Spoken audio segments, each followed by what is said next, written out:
The history of auto racing is littered with spectacular and deadly crashes. But today, a high-tech array of safety gear has evolved to separate victory from disaster.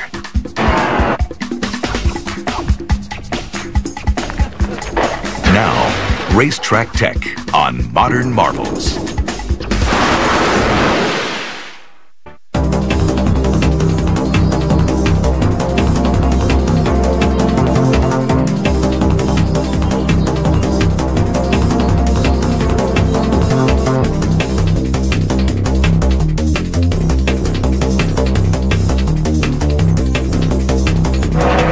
In auto racing, highly evolved breeds of automobiles push the limits of mechanical engineering and aerodynamics.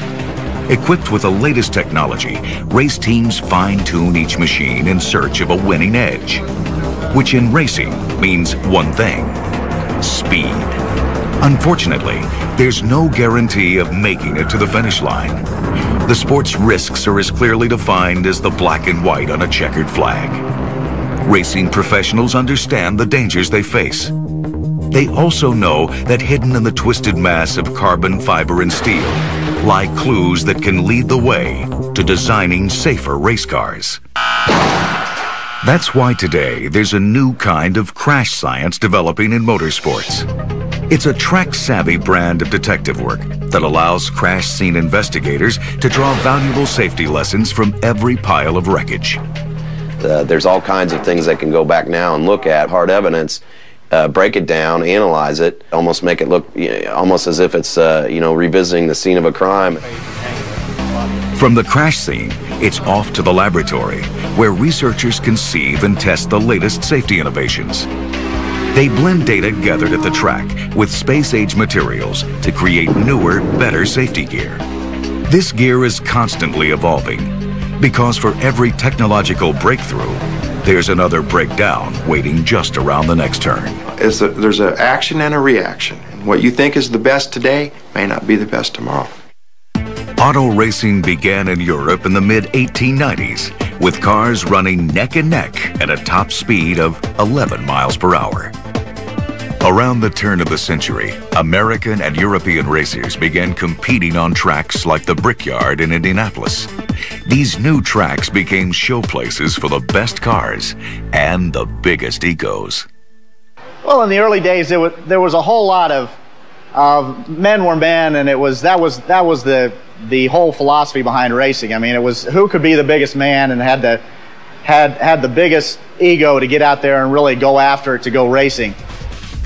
The drivers had to be fearless, because even at speeds of just 50 miles per hour, cars were prone to devastating equipment failure. One of the most common parts to fail were the tires. So the quest to make a better race tire became one of the first safety challenges in motorsports. Engineers at one of the early tire manufacturers, Goodyear, determined that tire failure was caused by a deficiency in the tire's square woven fabric.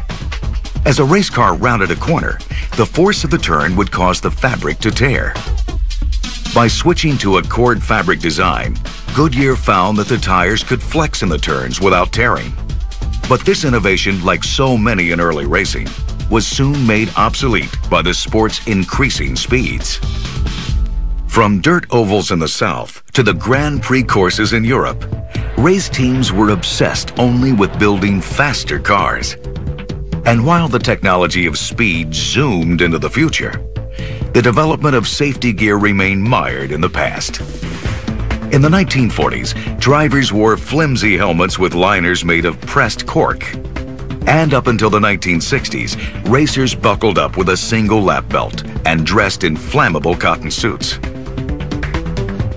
Finally, in the 1970s, racing began to fully embrace new innovations in safety. Drivers started wearing modern protective fire suits, stronger helmets, and shoulder harness seatbelts. The new safety gear was often custom made by the race teams and drivers themselves. It was a bunch of guys that saw things and the patterns that occurred with a series or sequence of crashes. And it was friends of friends of friends that said, hey, look, we need to do something here. It would not be until the late 1980s that the study of racing safety became a recognized science. By then, track speeds were topping 200 miles per hour. And with the increased speed came increased dangers. It was clear that something had to be done about safety. So race officials teamed up with the biomechanical engineers working in the auto industry. We had the sleds, we had the dummies, and we had the recording devices that allowed us to put black box recorders into the race cars and begin to collect this, what turns out to be super valuable data on real people in real crashes. Crash investigators began using high-speed cameras to slow things down and see the method within the madness of a dramatic crash. Through their research, they defined two major categories of crashes. In a dispersed crash, the car crumples into pieces that fly off. As this happens, the force of the impact is transferred away from the driver. In a focused crash, the force of the impact is channeled in a single direction. Driver Alex Zanardi experienced this type of crash in 2001 at Germany's Euro Speedway. I think the thing with the Zanardi accident was it was really just, two cars at a certain angle at the wrong place at the wrong time. As Zanardi pulled out of the pits, he was struck by an oncoming racer at full speed. The impact tore off the front end of his car. Zanardi lost both of his legs in the accident. After carefully studying the crash, officials decided to add even more carbon fiber reinforcement to the sidewall of the racing tub that surrounds the driver in Indy-style cars. The extra carbon fiber became known as the Zanardi bar, and it reinforced the midsection of the car. In 2002, an accident at the Australian race in Surfers Paradise demonstrated the Zanardi bar's effectiveness in a crash. But the dramatic collision also showed that even more protection was needed. At Surfers Paradise, the track was wet and visibility was limited. By the time Japanese driver Tora Takagi came upon a multi-car accident, there was no time to react. And as you can see, this is the first part of the impact. You can just see the wheel. There's the shape of the wheel, and there's the axle. In the second phase of the crash, the tub of Takagi's car was T-boned by another oncoming racer. The force of the impact penetrated Takagi's carbon tub and flipped his car upside down. In the aftermath of the crash, Takagi's race team was able to examine the point of penetration just beneath the Zanardi bar. And here we've got a safety system being added, and guess what? This nose is actually gone in underneath the patch. It's gone below the area.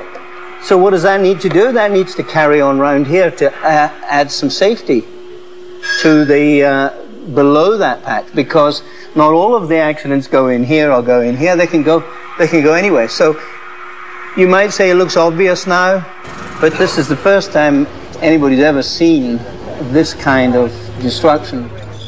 Takagi's car was destroyed, but the Zanardi bar helped it hold together well enough to prevent any serious injuries. Takagi was back racing the following week. And today, car designers are still analyzing how to prevent future penetrations of the carbon fiber tub. Car-to-car crashes aren't the only ones that leave safety engineers scratching their heads. In fact, some of the most perplexing and deadly crashes occur when cars slam into the walls that line the track. In the early days, some tracks had no walls. But after cars started crashing into the spectators, barriers were added to protect the race fans. Wooden, straw, and plain old dirt barriers helped absorb the brunt of the impact, but didn't always stop a tumbling car. So tracks began building the concrete barriers that are still in use today. Concrete walls can stop a car dead in its tracks, but the blunt force of the impact causes serious injuries to drivers.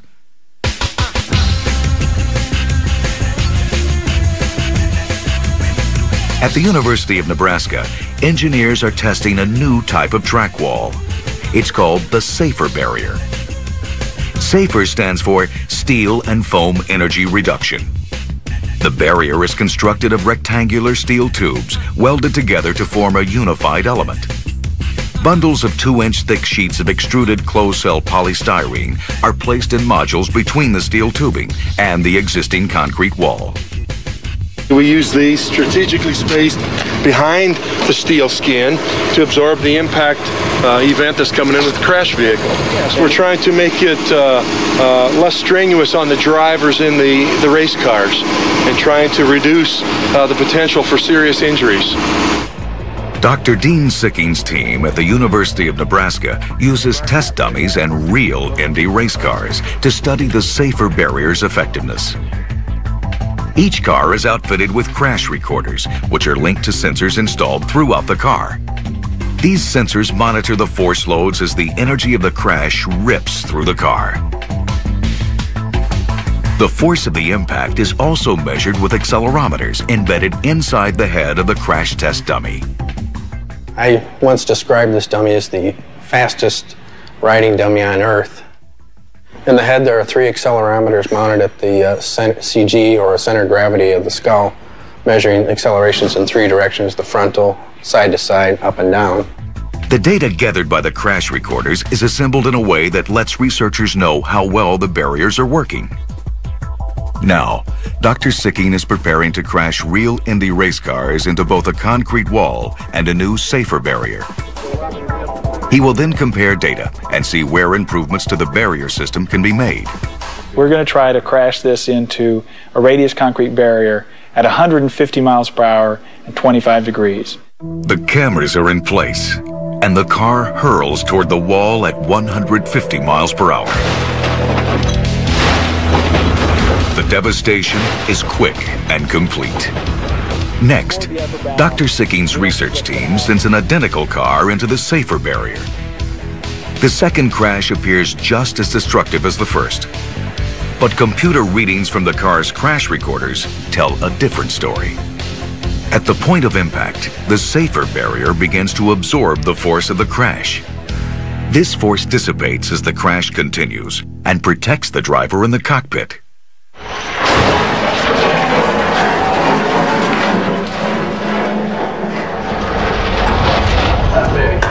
Similar tests using stock cars offer the same promising results.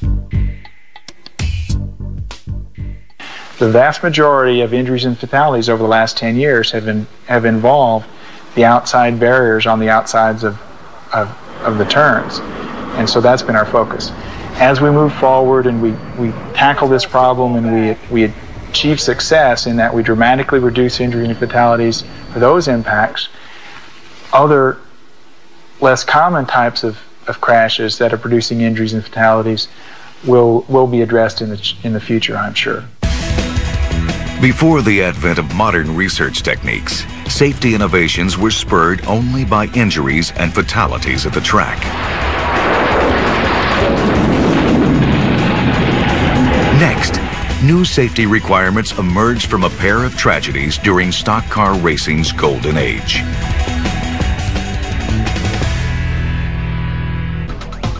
No matter what kind of racing it was, a devil-may-care attitude permeated the early history of motorsports. Racers placed winning above all else and had the body count to prove it. When the Mercedes driven by Pierre Levay crashed head-on into the stands and plowed a path of death. It was not uncommon in the 50s and the 60s to read about a race car driver dying on a weekend. The sports pages were full of that kind of thing. And it was accepted that racing was a dangerous sport and that people didn't seem to worry too much about that. Then, in 1964, 2 popular stock car drivers, Joe Weatherly and Fireball Roberts, were killed in a pair of tragic accidents. Both deaths were blamed on the driver's unwillingness to use certain safety gear. For Weatherly, it was the shoulder seatbelt, which he refused to wear during a race at Riverside, California. And right before he left the pits, they told him to put his shoulder harness on. He declined to do it. He just said, I'm uncomfortable with it. I don't want to do that. Well, he ended up on, I believe, about the lap 187 that day, and I think it was at Riverside. He spun and hit the wall, driver's side first, and his head actually snapped out of the car and hit the retaining wall. He died instantly. Weatherly's death led race officials to require full seatbelt harnesses and window nets designed to keep the drivers safely inside the car. That same year, Fireball Roberts declined to wear another piece of standard equipment, the flame-retardant racing suit. Throughout the early 1960s, regular cotton jumpsuits were dipped in borax and other solutions that didn't catch fire, but could inflame the skin. Before the start of the 1964 Charlotte World 600, Roberts presented race officials with a physician's note claiming the regulation racing suits caused him to break out in a rash. So when the starting flag dropped in Charlotte, Fireball sped away wearing no fire protection. Then, on the 7th lap of the race, Fireball swerved to miss a two-car wreck and hit the track's inside retaining wall. Something's happened to Fireball Roberts. It's unbelievable. Roberts is pulling low. He's in trouble. He's in trouble. The crash ruptured the fuel tank. Within seconds, Fireball Roberts was on fire. The star racer was pulled from the car and rushed to the hospital. He remained there for weeks while race fans prayed for his recovery. Unfortunately, there was no good news to report about Fireball. That probably was one of the biggest tragedies to promote fire safety. People were hoping that he would survive, and when he didn't, I think there was an outcry saying we need to have safer cars. After Roberts' death, race officials began to enforce strict fire safety requirements. The gas tanks were reinforced, and drivers were required to wear fire-retardant suits, regardless of their doctor's orders. The materials at hand were aluminized Kevlar and aluminized cotton at that time, and those were very uncomfortable, like kind of like wearing aluminum foil, kind of like a potato. Then, in 1967, fire suit technology took a space-age leap forward. It happened when Pete Conrad, an astronaut-turned-race driver, teamed up with a tattooed hot rodder from Southern California named Bill Simpson. And he said, "Hey, Simpson," he goes, "there's a new material. It's a high-temperature nylon that's being made by DuPont." And he says, "It might be of interest to you." And I said, "Why?" He goes, "Well, because what they're doing is they're making these parachutes to bring these capsules back and pieces and parts of rockets. And when it comes back through the atmosphere, the parachute doesn't burn up." It was kind of a miracle fabric. Instead of feeding the flame, the carbon molecular structure in Nomex allowed it to char and self-extinguish. The fabric revolutionized fire protection. It also established Bill Simpson as one of the founding fathers of modern racing safety. Simpson was an 8th grade dropout with no formal design training, but he learned how to turn his street smarts into one safety innovation after another. I would go do a race on a weekend and I'd see something, and I'd come home on Sunday night and I'd say, "This is what we need to do." And the next weekend I would have it. And I would test it. Simpson brought a hot rodder's attitude to product testing. He'd do anything to prove that his gear was the best, even if that meant setting himself on fire. And I had another guy that was a competitor to Simpson. I saw this guy coming. I said, "Hey, I understand that you're telling people that my product doesn't work as I say it does." And he goes, "Well, there's a lot of salesmen puffing." And I said, "I'll tell you what, let's do. Let's go across the street over there tonight. I own the property across the street from the Speedway. Let's have a burn-off." A crowd gathered to watch Simpson, who pushed his Nomex race suit to the limit by covering it with gasoline.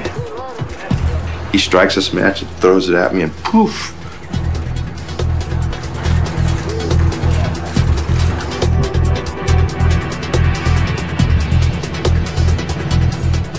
And I'm sitting there going, "Oh man, I should have done this," because I'm totally engulfed in flames. Totally engulfed, but also totally protected. Today, at his new company, Impact Racing, Simpson continues his safety research. But unlike the old days, he no longer tests the fire suits himself. Instead, Simpson leaves the fire experiments to Thermoman, a high-tech mannequin DuPont uses to test the latest Nomex gear for racers. If you consider a standard butane lighter, and you light it and hold your finger in the hottest part of the flame, your fingertip is about 1 square centimeter of area. If you hold your finger in the hottest part of the flame for about 1 or 2 seconds, that's more than enough energy to cause a second-degree burn to occur on the tip of your finger. That would be blistering of your skin. If you imagine that the mannequin system has enough energy being delivered to it to match 18,000 butane lighters, then you get a general idea of how hot the fire is. 3, 2, 1.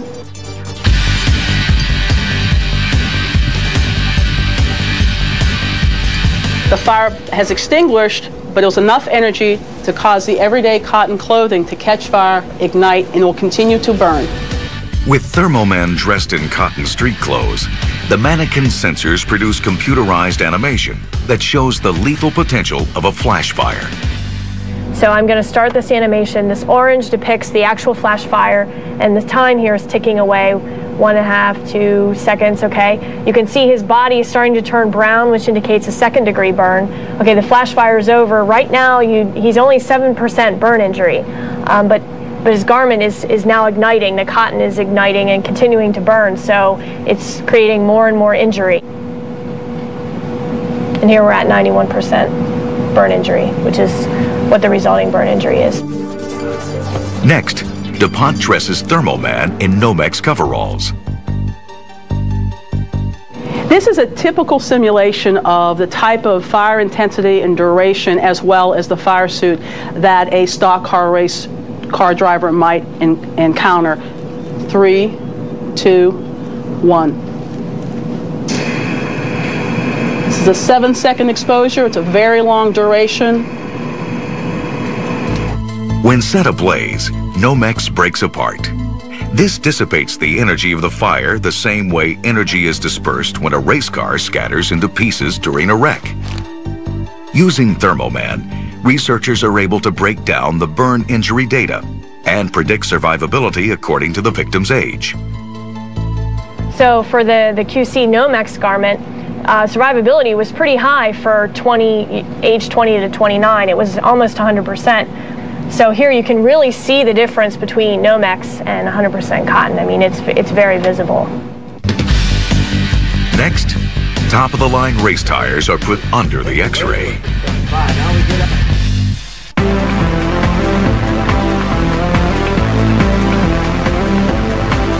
American racers made many of their first tracks in the sands of Daytona Beach, Florida. And it was in Daytona in 1965 that Goodyear conducted some of the first race tire safety tests. Looking to protect drivers in the event of a blowout, engineers developed an inner liner for its stock car race tires. The new design amounted to a tire within a tire. Goodyear was confident the inner liner would work. But they needed a pair of drivers brave enough to volunteer as human guinea pigs. So we've got this concept of a tire within a tire, our safety shield, and we go to the racetrack to try this. We pull in Lee Petty and Darrell Derringer to try this out, tell them to go out and run over this 2-inch pipe that we've cut to blow the tire out and see what happens. So that's what we did on the backstretch of Daytona. The new inner liners worked. They kept the tires inflated after the main tire failed. This allowed racers to remain in control and return to the pits after a blowout on the track. It's a concept that's still in use today.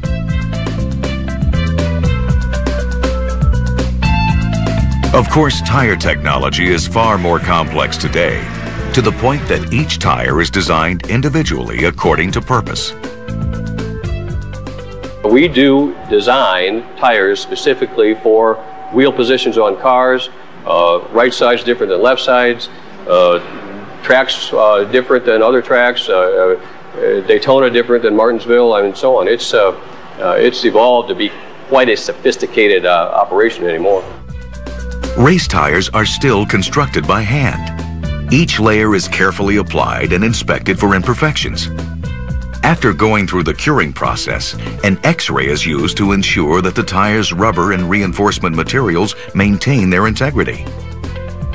If a tire underperforms at the track, engineers can retrace the steps of each tire's life in search of clues about what went wrong. Every race tire we make has a unique barcode on it that allows us to track the tire in the field. The design engineers will use that information to look at potential improvements in the tire for the future. A lot is riding on a race tire. It's responsible for translating the roar of the engine into winning speeds. But very little of the tire actually makes contact with the track.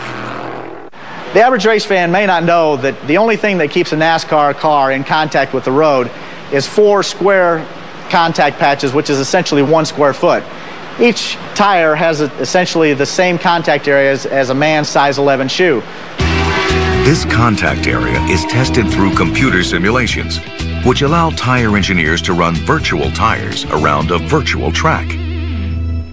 And constantly changing. It's a very dynamic process as the tire goes around the track, and you want some heat on the surface of the tire, but not too much. But you don't want to get too much heat, because heat can accelerate degradation of rubber, and then that can cause a tire failure. Tire failure is rare, but there is the occasional blowout and burnup. Under extreme conditions, it's not the tire that fails, it's the entire wheel. In drag racing, the rear tires must transfer the awesome force of an 8,000 horsepower engine to the surface of the track. A set of crashes during the late 1980s demonstrated how the amount of torque placed on the metal wheel fittings was enough to break the rear wheels clean off. We actually had a situation where the center of the wheel was tearing out and releasing the rim and tire combination. The car starts to get airborne. It takes the rear wheels off the track. At that point, the wheels were spinning free. The wheel broke loose, and the centrifugal force of that wheel and tire combination took it to a height that I can't tell you exactly, but I would imagine it's at least as high as a 10-story building. And that wheel tire combination is 80 pounds. So when it came back down, it was like dropping an 80-pound weight from a 10-story building. It's just incredible. In response to these events, the National Hot Rod Association required race teams to outfit their cars with stronger wheels. So we developed a specification to control the strength of that wheel. We went into the computer, we said, okay, what we need to do now is strengthen our test requirement for that wheel. And by strengthening the test requirement, the manufacturers were obligated to make a stronger wheel. At drag strips today, cars routinely race over 300 miles per hour. The newer, stronger rim and tire assemblies are designed to hold up under these intense conditions. Sometimes it's the tire that goes airborne. Other times, it's the entire car. The aerodynamics of a race car create a downward push. That is, as long as the car is traveling forward. But if the car gets sideways or backwards, more airflow travels under the car. This airflow can send the vehicle skyward.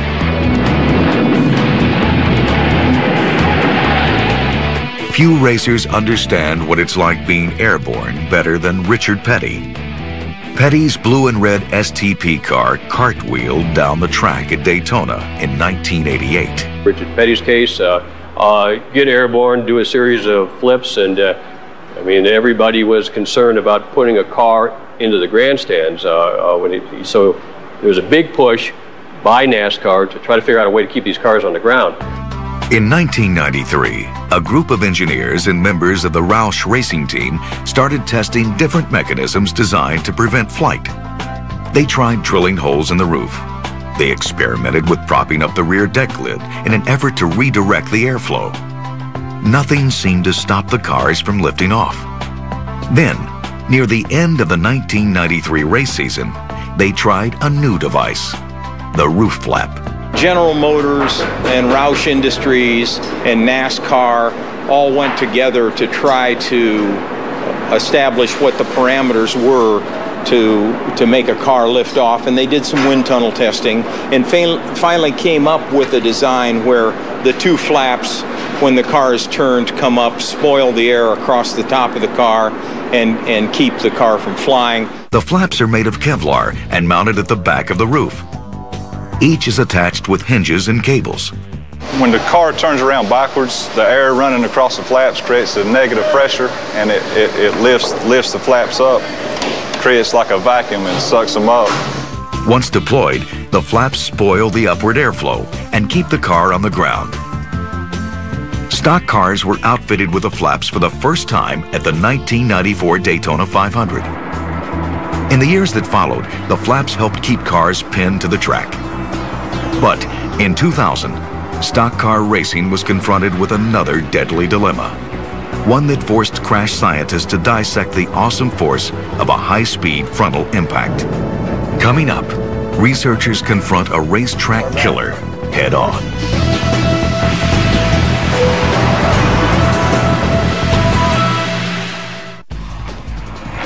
In every crash, there is a moment of impact.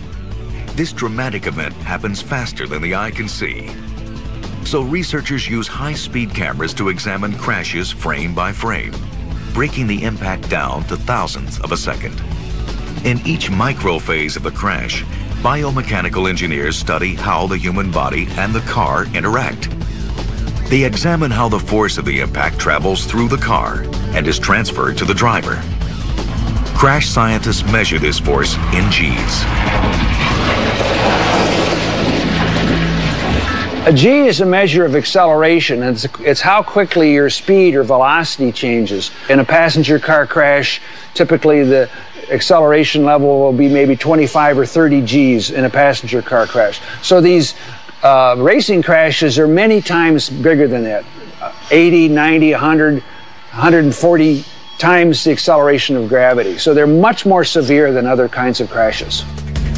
In race car crashes, huge amounts of force are placed on the body of the driver.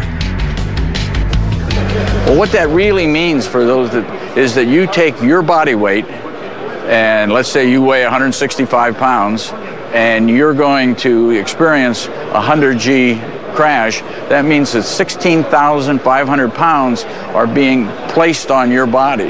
That's 8 tons. You know, that's a lot of weight. It is a lot of weight. Enough, in fact, to cause an injury known as a basilar skull fracture. This type of fracture occurs when the impact of a crash throws a driver's head forward with deadly force. The basilar skull fracture is the most common way that drivers have been killed over the years, and the mechanism is that their torsos are restrained and their head is unrestrained, and when their head swings forward, there's enough tension that develops in the neck that it actually breaks the base of the skull.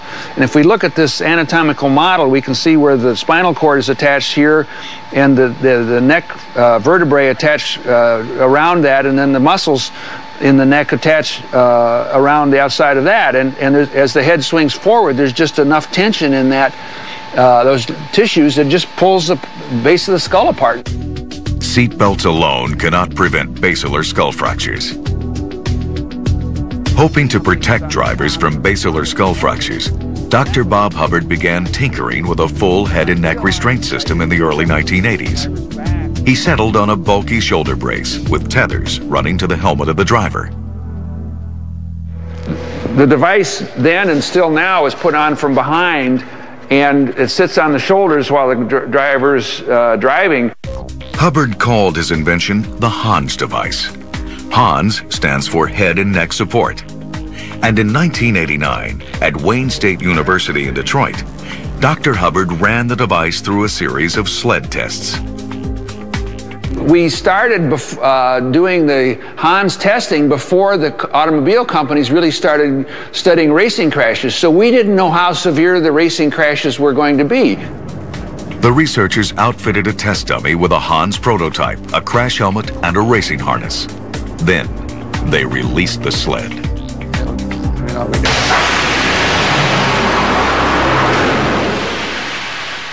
So the dummy's sitting here and the device hasn't really been restrained yet.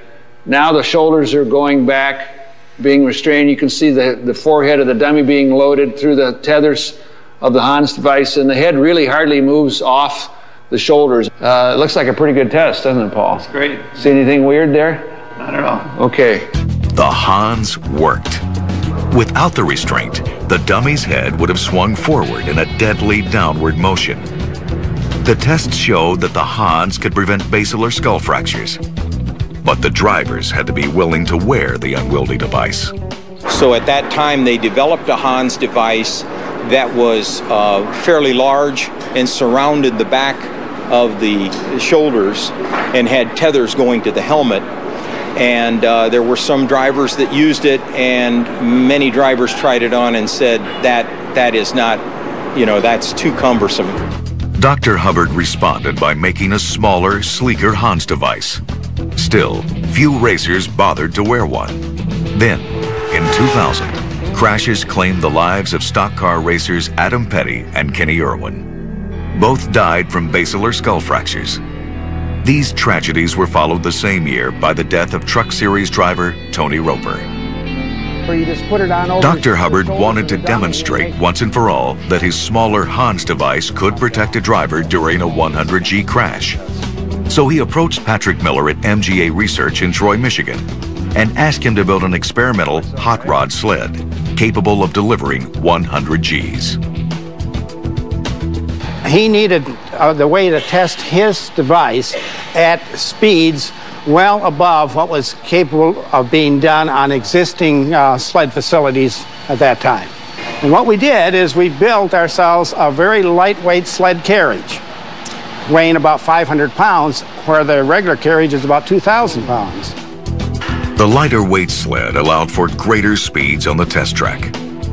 Dr. Hubbard suited up a dummy and secured the smaller Hans device. Then he crossed his fingers and let the countdown roll. 3, 2,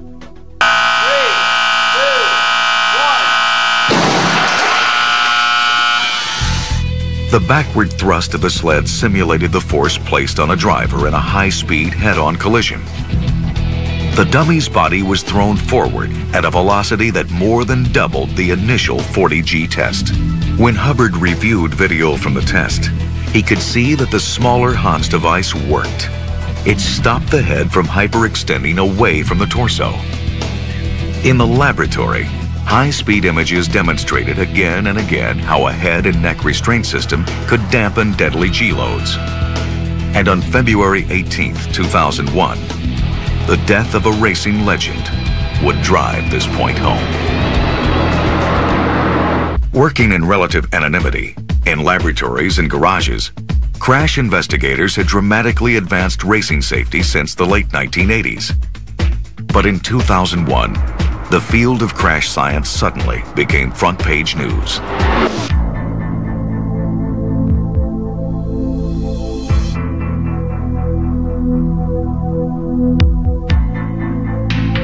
Dale Earnhardt was a 7-time champion, known to fans as the Intimidator.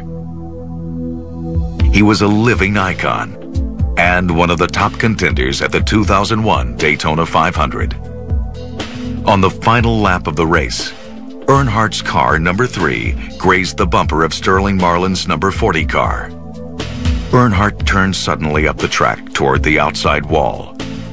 He was then hit from the side by Kenny Schrader's number 36 car. What happened next would keep crash scientists talking for years to come. He was down on the inside of the track. He went up, he got hit, kind of spun him around, and he went into the wall. But what happened is, it didn't look like a bad crash as you viewed it, but the change in velocity of that car from where it was just prior to the incident to just after the incident was pretty astounding. Earnhardt hit the outside wall going approximately 180 miles per hour. The collision threw Earnhardt's head forward in a whipping motion. He was not wearing any form of head and neck restraint. And according to some experts who've studied the crash, the force of the impact caused a basilar skull fracture. The injury proved fatal. Racing lost one of its most beloved drivers. Combined with the tragedies of 2000, Earnhardt's death pushed the field of racing safety into the spotlight. The crashes with Tony Roper, Adam Petty, Kenny Irwin, and ultimately Dale Earnhardt, I get choked up over this, As a safety company, we lost a bunch of good guys. We work hard. We work hard to keep everybody safe. We saw through all of those incidents that safety needed to be improved. Every moment of the Earnhardt crash was analyzed, and in the aftermath of the tragedy, a renewed commitment to safety emerged. Much like the shocking death of Fireball Roberts in 1964, the Earnhardt crash became a watershed moment in racing history. Following Roberts' death, drivers were required to wear fire suits. When Earnhardt died, race officials mandated the use of some kind of head and neck restraint. You could argue that Fireball Roberts in his day was as big a name as Dale Earnhardt was in his day, and he was also coming toward the end of his career as a driver, and Dale Earnhardt, like Fireball Roberts, I think his legacy ultimately will be that he made the sport safer, because they immediately started looking into the Hans device. They immediately started looking into escape hatches for the cars. They immediately started looking into the softer walls issue, which I think they probably should have looked at a good 8 or 10 years earlier than they did. But instead of being, they're being more proactive instead of reactive on these safety issues now, and I think that that's probably ultimately going to be his legacy, his greatest legacy.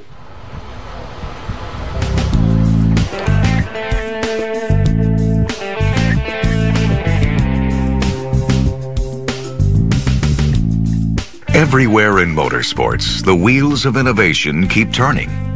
At Bill Simpson's company, Impact Racing, the godfather of safety gear is finding ways to make better helmets, restraints, and fire suits. The suits are made with a new flame-retardant material called Impactanium. It's light years better than anything that we have today. And this will be in all of the fire suits that are made by Impact Racing. I just know that if I was a race driver and this was available, this is the only thing that I would have.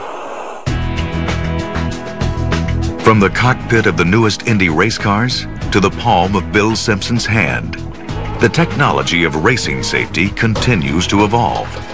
And you know, that's the history of our sport. It's not something that just happens once in a while. It's a history of our sport. People do things, it makes them go that much faster, puts that much more stress on it, and then something else breaks or something else happens. And then you go to that and you just keep going. That's why cars keep going faster and faster and faster.